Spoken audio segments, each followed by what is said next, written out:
Can we say this tank is more empty than that one? Is empty an adjective that can be compared?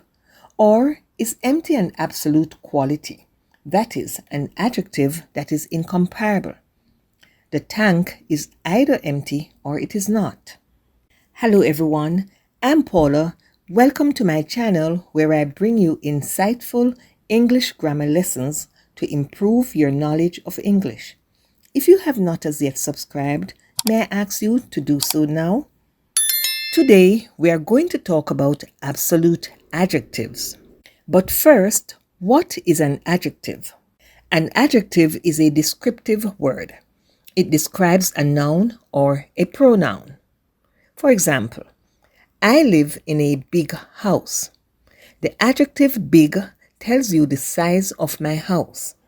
There are three forms or degrees of the adjective: the positive degree, the comparative degree, and the superlative degree. I live in a big house. This is the positive degree or simple form of the adjective. It's describing a single item, one house, just my house. Tom lives in a bigger house. This is the comparative form of the adjective. We are now comparing two items, my house and Tom's house. The Browns live in the biggest house. This is the superlative form of the adjective and the highest degree of comparison. We are now comparing three or more items, the Browns' house with all the other houses. When we compare adjectives, we add er or more for the comparative form. For example, we say a bigger house or a more beautiful house. And we add est or most for the superlative form.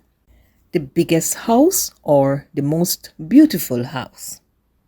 There are, however, some adjectives that cannot be compared because the simple form of the adjective already expresses the quality or description to the highest degree. These adjectives are already in their superlative form. They cannot be intensified. These adjectives are called absolute adjectives. So, absolute adjectives are adjectives that cannot be compared. The simple form of the adjective already expresses the quality or description to the highest degree. They are called absolute because they describe an ultimate state that does not change. For example, the tank is empty. The adjective in this sentence is empty. It tells us about the tank.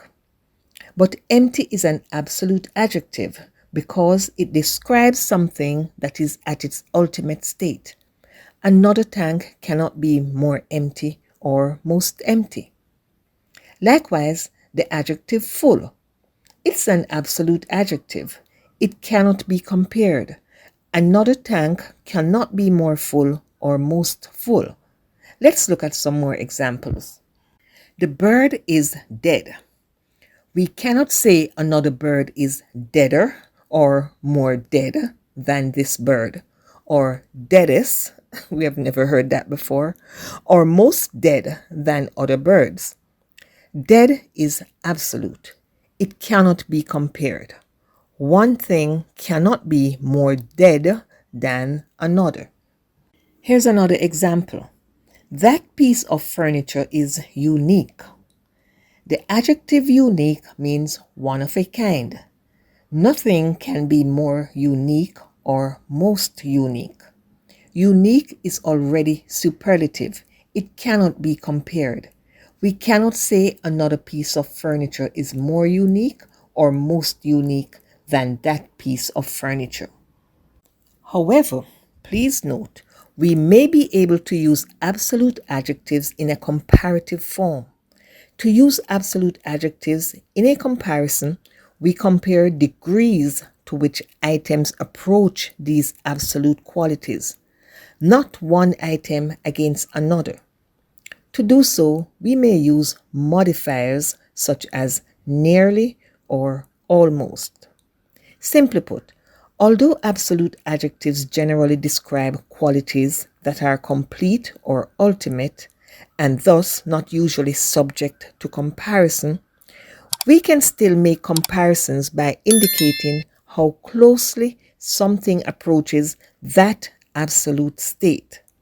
So, instead of comparing the absolute qualities directly, we compare how near or far items are from achieving that absolute state by using modifiers like nearly or almost.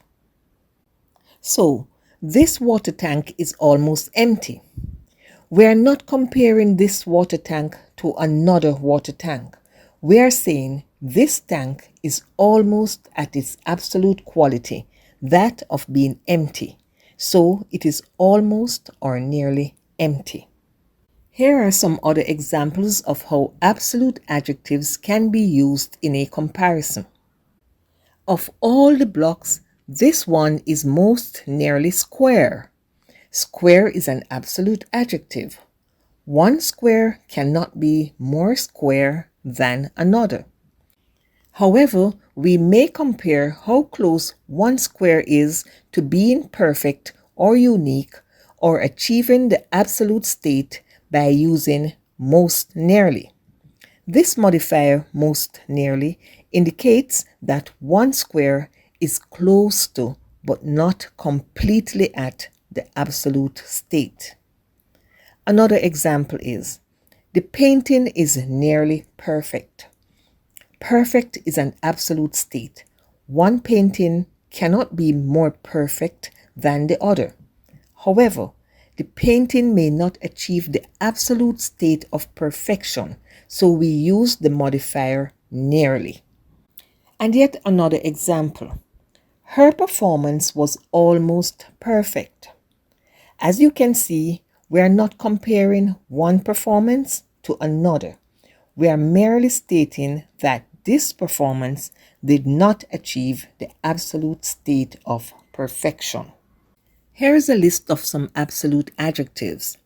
Just think of adjectives that have no comparative state. As we would say, it's either or either. They have no other state. They are at their absolute state. If we look at the adjective pregnant, someone is either pregnant or not.